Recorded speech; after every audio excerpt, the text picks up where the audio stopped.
असा जदों कदों ना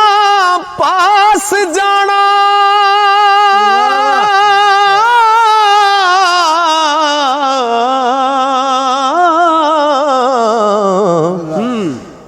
जेड़े महरम साडड़े हाल देनी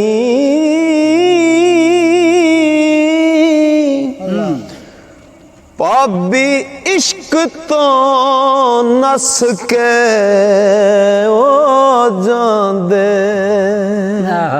हो पुत्र होण जो किसे कंगाल दे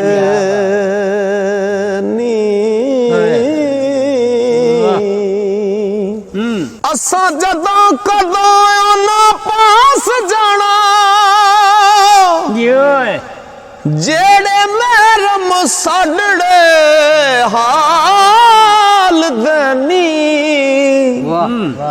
ओ पाबी इश्क तो नस के ओ जांदे हो पुत्र होण जो किसे कंगाल दे